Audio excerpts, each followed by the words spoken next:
ॐ अज्ञानतिमिरान्धस्य ज्ञानञ्जनशलाकया चक्षुरुन्मिलितं येन तस्मै श्रीगुरुवे नमः।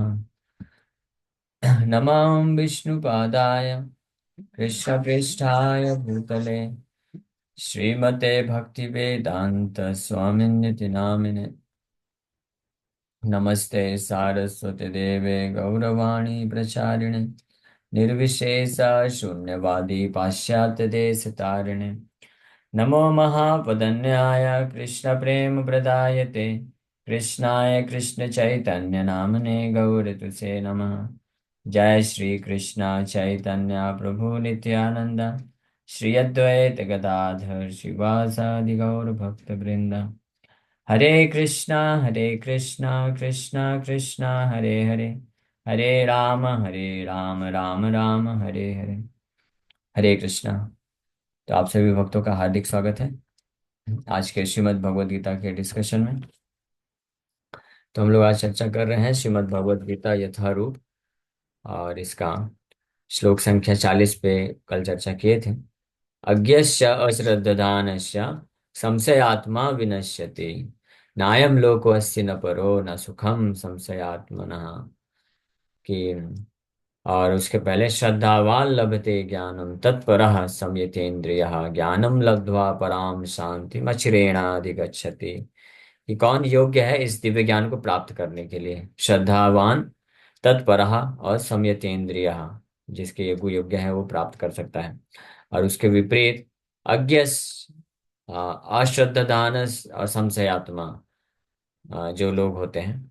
अज्ञास मतलब जिसके पास ये दिव्य ज्ञान नहीं है। तो भगवान पिछले श्लोक में बोले जो कौन योग्य है ज्ञान प्राप्त करने के लिए। और अगर कोई इस ज्ञान को प्राप्त नहीं करता है, नेग्लेक्ट करता है, तो वो अज्ञा रह जाएगा। और उसका क्या नतीजा होगा? नायम लोको अस्ति न परो, न इस लोक में न अन्य लोक में, यानी अगले जन्म में, न सुखम संशयात्मनः, वो कोई सुख प्राप्त नहीं कर सकता है। और तो इस प्रकार की अज्ञा, मूर्ख या अश्रद्धा, अश्रद्धालु, यानी ज्ञान हो सकता है उसको मालूम हो लेकिन श्रद्धा नहीं है। और तीसरा संशयात्मा, उसको उसमें विश्वास नहीं है, बुद्धि के स्तर पे ये है। बुद्धि पॉल्यूट हो चुकी है। संशयात्मा का मतलब होता है कि डाउटिंग सोल।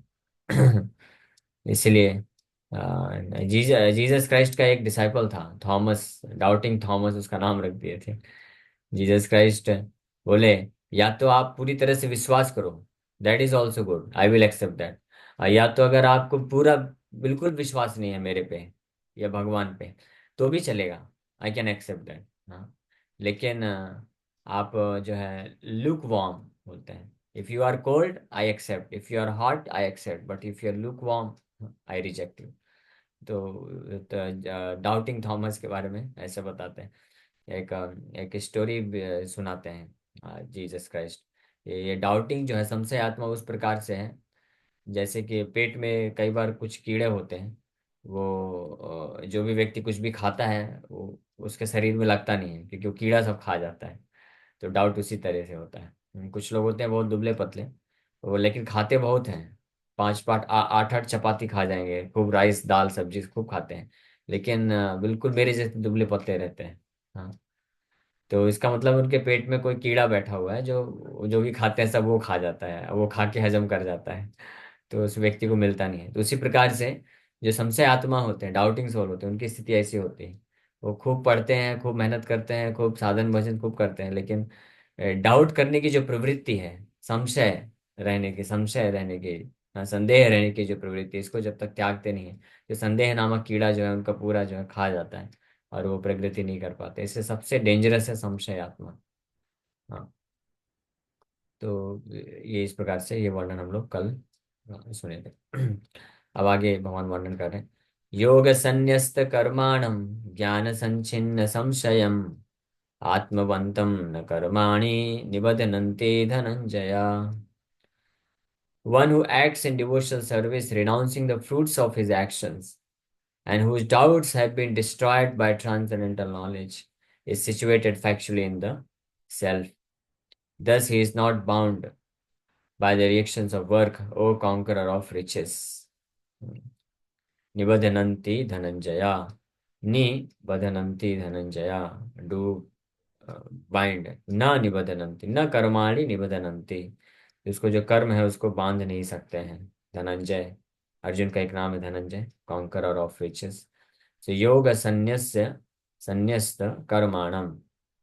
हाँ, तो योग मीन्स भक्ति योग, क्योंकि इस अध्याय में जो चर्चा चल रही है वो मुख्य रूप से भगवान से संबंधित जो दिव्य ज्ञान है उससे संबंधित है।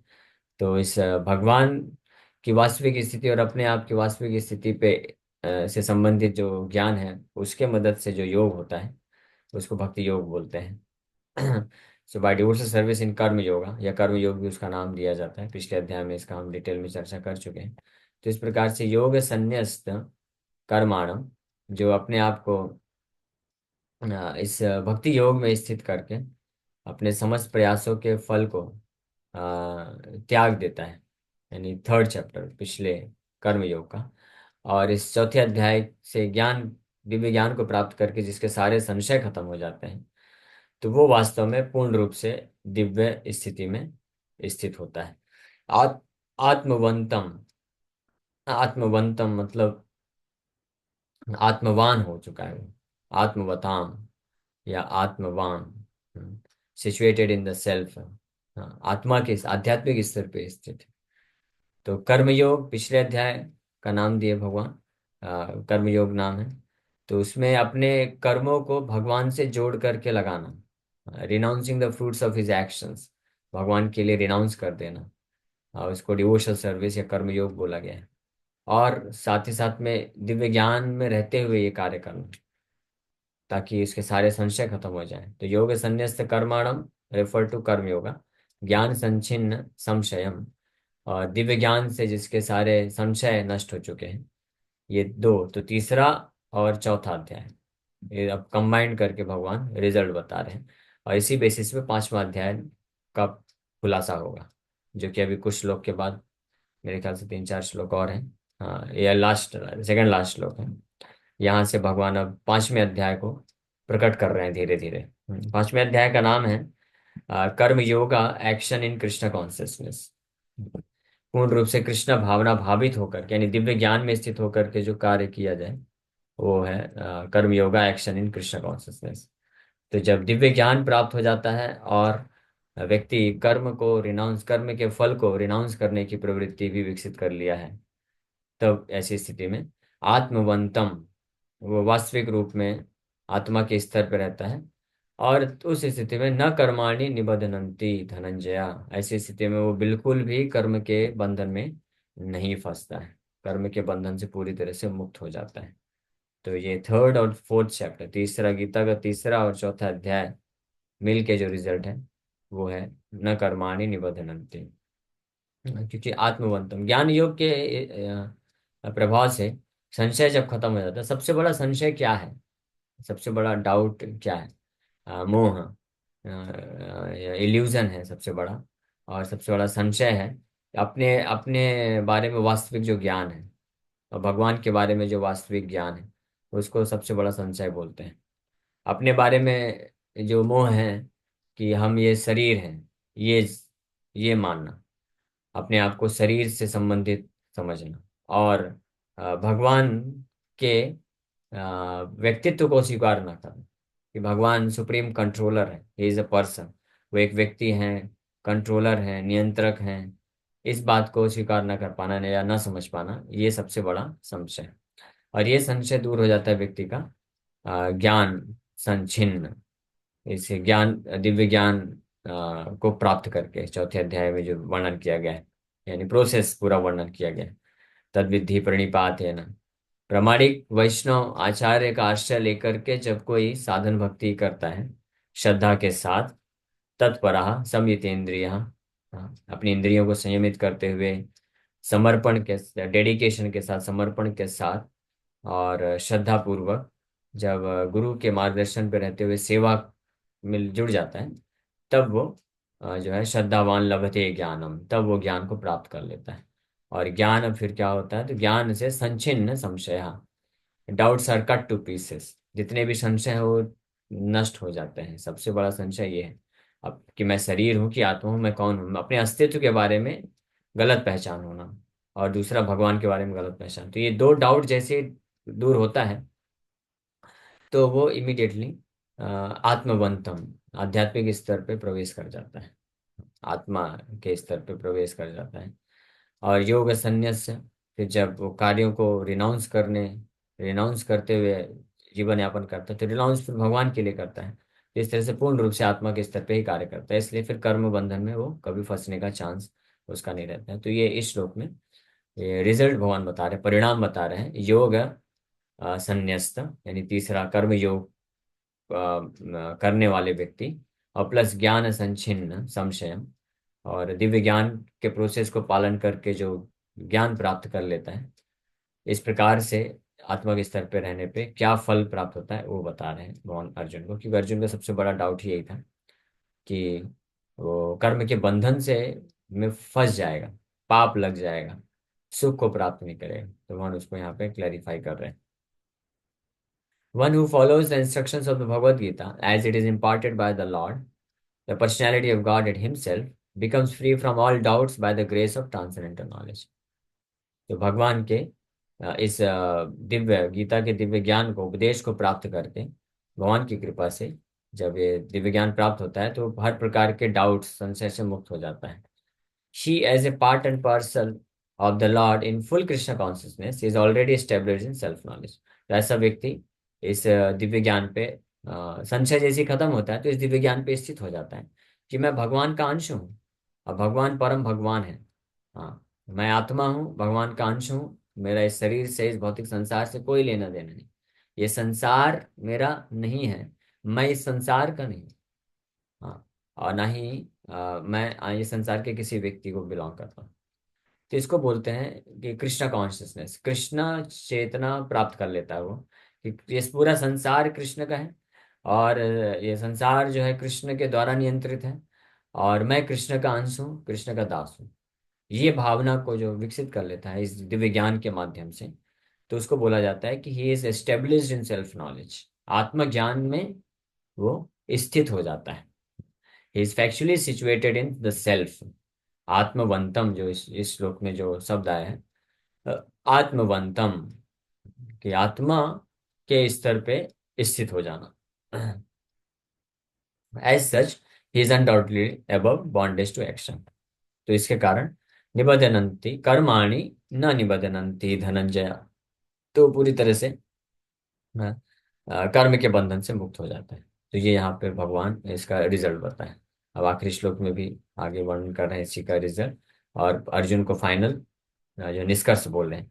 तस्मादज्ञान संभूतम हृतिस्थम ज्ञानासिनात्मना चित्वैनं संशयं योगम आतिष्ठोत्तिष्ठ Bharat. Therefore, the doubts which have arisen in your heart out of ignorance should be slashed by the weapon of knowledge. Armed with yoga, O Bharat, stand and fight। ये फाइनल हम के हमारे लिए भी है, और अर्जुन के लिए भी, यहाँ पर अर्जुन के माध्यम से हमारे लिए। फाइनली तस्माद, तस्माद शब्द सूचित करता है कि अर्जुन, इतना विस्तार से मैंने तीसरा और चौथा अध्याय तुमको सुनाया हूँ, है ना। और हम लोग प्रैक्टिकली एक एक श्लोक, पता नहीं 3-4 महीने से हम लोग थर्ड और फोर्थ चैप्टर, 3-4-5 महीने तो हो ही गए हैं। तो उसका सबका फाइनल कंक्लूजन यहाँ पे शब्द तस्मात के द्वारा बोल रहे हैं, तस्मात, देयरफॉर। तो जो भी भक्त आप में से भाग्यशाली रहे होंगे, कितने भक्त हैं जो डेली तीसरा और चौथा अध्याय पूरा सुने हैं ध्यान से, हाथ ऊपर करिए तो पता चलेगा। पता नहीं कितने भक्त हैं। एनीवे, जो भी भक्त हैं तो हाथ ऊपर कर सकते हैं तो पता चलेगा। तो जिन भक्तों ने भी तीसरा और चौथा अध्याय पूरा सुना है ध्यानपूर्वक, अब भगवान फाइनल बोल रहे हैं ऐसे भक्तों के लिए कि करना क्या है। तस्मात् अज्ञान संभूतम हृतिस्थम ज्ञानासिना आत ज्ञानासिनात्मनः चित्वैनं संशयं योगम आतिष्ठ उत्तिष्ठ भारत। तो इस प्रकार से अज्ञान संभूतम हृतिस्थम, दिस संशयम, इसको छित्वा, छित्वा एनम संशयम, इस प्रकार के डाउट को। कैसा डाउट? अर्जुन को क्या डाउट था? अर्जुन को डाउट था, कृष्ण के ऊपर डाउट था अर्जुन को। हाँ, कृष्ण अर्जुन को आसक्ति थी, वो एक अलग चीज है कि रिलेटिव फ्रेंड्स एंड रिलेटिव्स सामने खड़े हैं, उनको वध करना है, आसक्ति उत्पन्न हो रही है, सुख सुख नहीं मिलेगा, ये सब चीज, वो सब रीजन थे। लेकिन डाउट किसके ऊपर था? कृष्ण के ऊपर डाउट था अर्जुन को, क्योंकि अर्जुन वास्तविक जो पोजीशन है, स्थिति अपनी और कृष्ण की नहीं जानता था, आउट ऑफ इग्नोरेंस, अज्ञानता बस। इसलिए इस श्लोक में भगवान ये वर्णन कर रहे हैं कि अज्ञान संभूतम, अज्ञान संभूतम मतलब बॉर्न ऑफ इग्नोरेंस। अगर आपको याद होगा तो तीसरे अध्याय में भी भगवान संभूतम एक जगह बोलते हैं, रजोगुणा संभूतम रजोगुणा समुद्भवम। हाँ, कामेशा क्रोधेशा रजोगुणा समुद्भवा। तो रजोगुण से जो है काम वासना जागृत होता है, यानी भौतिक संसार में इंद्र तृप्ति भोग करने की जो वासना है, बहुत पैसा कमाने की वासना, भौतिक नाम कमाने की वासना, नेम फेम ग्लोरी, और भौतिक संसार में अपना जो है आधिपत्य जमाने की जो वासना है, ये सब जो जनरेट होता है, ये this is because of lust, काम के कारण होता है। और इस ये उत्पन्न होता है तमोगुण के कारण। हाँ, तर सॉरी रजोगुण के कारण, रजोगुण समुद्र। हाँ, तो ये एक बहुत बड़ा ऑब्स्टेकल होता है। और जो संशय है हृदय में कि भगवान के ऊपर विश्वास न होना, अपने ऊपर विश्वास न होना, या अपनी और भगवान की वास्तविक स्थिति के बारे में अज्ञानता जिसको बोलते हैं, वो जनरेट होता है मोड ऑफ इग्नोरेंस से, अज्ञान संभूतम। और ये ज्यादा डेंजरस होता है। जो रजोगुण समुद्भवा है, काम वासना, वो तो डेंजरस है, लेकिन उसको भी उपाय से बाहर निकला जा सकता है। हाँ, उसका ट्रीटमेंट बहुत थर्ड चैप्टर में बताए, कर्म योग जो है उसका ट्रीटमेंट था। लेकिन जो अज्ञान संभूतम है, तमोगुण के कारण जो प्रकट होता है, रजोगुण से के प्रभाव से प्रकट होता है काम, काम वासना, भौतिक भोग करने की जो प्रवृत्ति है, वो रजोगुण के कारण प्रकट होती है।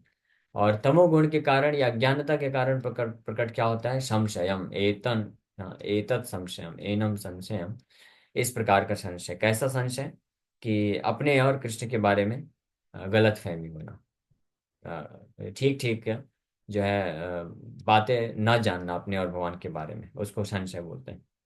हाँ, तो रजोगुण से उत्पन्न जो काम भोग करने की प्रवृत्ति प्रकट हुई, तो उसका सलूशन में भगवान बताए थर्ड चैप्टर में, कर्मयोग। कर्मयोग अगर कोई करेगा, यानी अपने कर्मों को, अपनी इंद्रियों को कृष्ण की सेवा में लगा देता है, तो वो उस रजोगुण के प्रभाव से मुक्त हो जाएगा।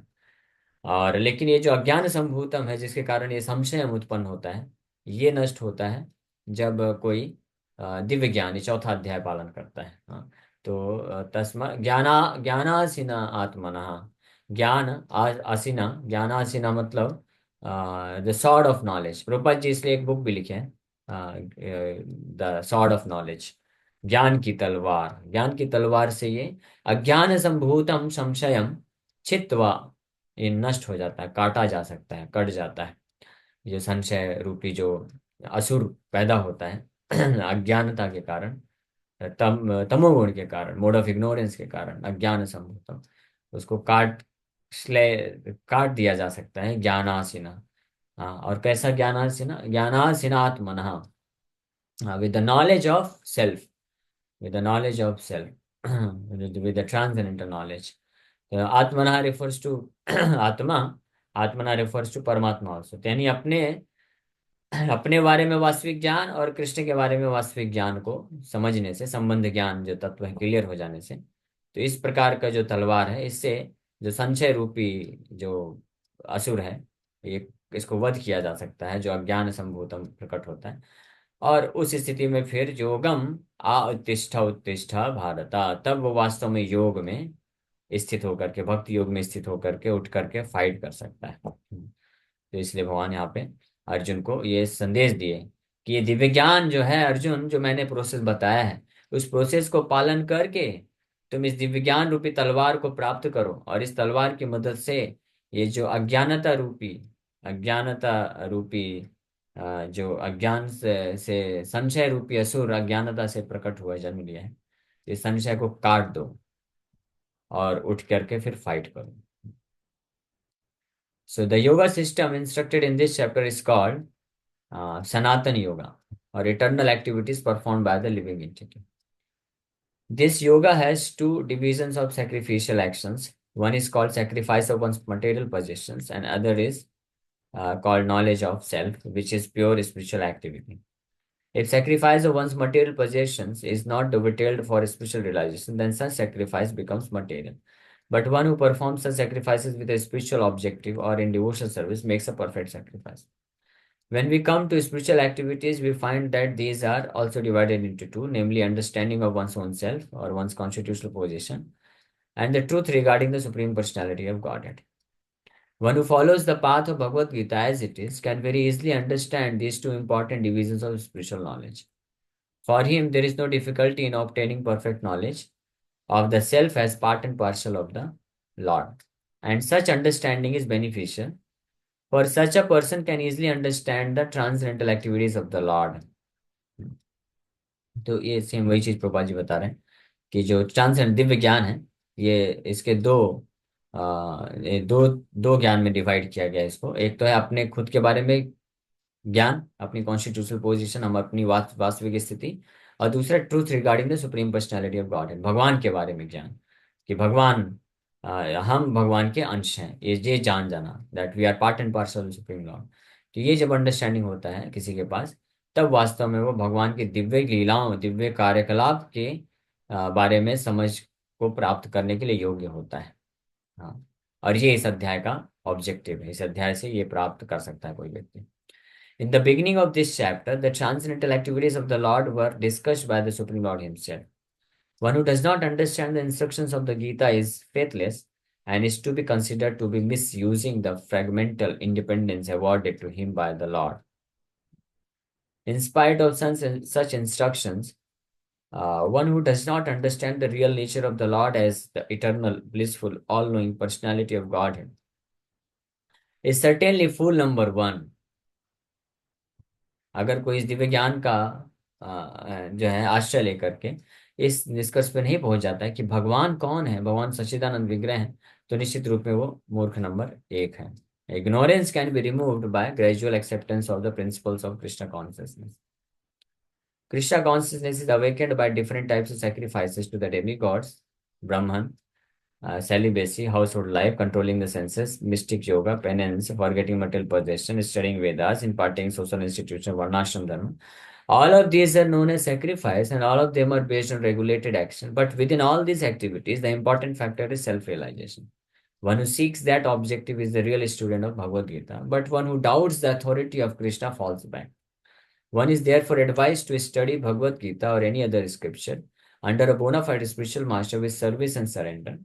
A bona fide spiritual master is in the disciplic succession from time eternal, and he does not deviate at all from the instructions of the Supreme Lord, as they were imparted millions of years ago to the Sun God, from whom the instructions of Bhagavad Gita have come down to the earthly kingdom. One should therefore follow the path of Bhagavad Gita as it is expressed in the Gita itself, and beware of self-interested people after personal aggrandizement who deviate others from the actual path. The Lord is definitely the Supreme Person, and his activities are transcendental.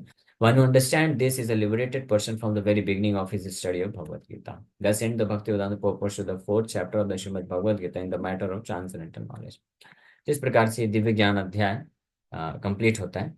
आखिरी line तात्पर्य में प्रभुपाद जी पूरे भगवत गीता एक चौथे अध्याय का जो है निष्कर्ष बताते हुए ये वर्णन कर रहे हैं कि इस अध्याय का मुख्य निष्कर्ष है ये दिव्य ज्ञान की स्थिति तक हमको लेके जाना, कि हम हमारी वास्तविक स्थिति क्या है, कि हम जीवे स्वरूप है कृष्ण रे नित्यदास, हम भगवान के पार्ट एंड पार्सल अंश हैं। भगवान परम भगवान है, भगवान एक व्यक्ति है, सुप्रीम कंट्रोलर है, और हम उनके अंश हैं, हम उन पर निर्भर हैं, और इसलिए हमारा ड्यूटी है कि हम उनका सेवा करें। ये निष्कर्ष है। तो जो इस निष्कर्ष को समझ जाता है और इस निष्कर्ष पे स्थित होकर के सेवा करता है और भगवद गीता पढ़ता है, तो that person is known as a liberated person. वो मुक्त पुरुष है even in the beginning of his study of Bhagavad Gita. Bhagavad Gita के शुरुआत में ही उसको मुक्त पुरुष माना जाता है। ठीक है, okay, so thank you very much. समय हो गया, यहीं पे विराम करेंगे। किसी वक्त का कोई प्रश्न है तो पूछ सकते हैं। हरे कृष्ण कृष्ण कृष्ण हरे हरे, हरे राम हरे राम। भगवान की अच्छी से अच्छी सेवा हम कर सकते हैं जब भगवान के कोई अच्छे भक्त के मार्गदर्शन में रह करके हम सेवा सीखें और सेवा करें और उनसे ज्ञान को प्राप्त करके करें। तो इसलिए भगवान का जो भगवद गीता का ज्ञान है वो बड़े ध्यान से सुनना चाहिए और पढ़ना चाहिए, तो हमको ज्ञान मिलेगा। स्पेशली चौथा अध्याय, इसलिए तीसरे अध्याय में भगवान बताया कि मेरी सेवा करो। कर्मयोग बताया, कर्मयोग मतलब मेरी सेवा में लगाओ। फिर अच्छे से सेवा करने का भगवान बताना चाहते थे, इसलिए चौथा अध्याय बोले, जिसको दिव्य ज्ञान नाम दिया गया है। तो अच्छे से अगर हम सेवा करना चाहते हैं तो भगवान यही उपदेश दिए हैं कि तद विधि प्रणिपात है ना, मेरे किसी शुद्ध वैष्णव के आश्रय में रह करके आप सीखिए, सेवा के भाव को रखते हुए उनसे इंक्वायर करिए, सीखिए, मार्गदर्शन प्राप्त करिए कि कैसे मैं आपकी भक्ति कर सकता हूँ और सेवा कर सकता हूँ। इस प्रकार से हम अच्छे से सेवा कर सकते हैं। जी प्रभु जी, हरे कृष्ण।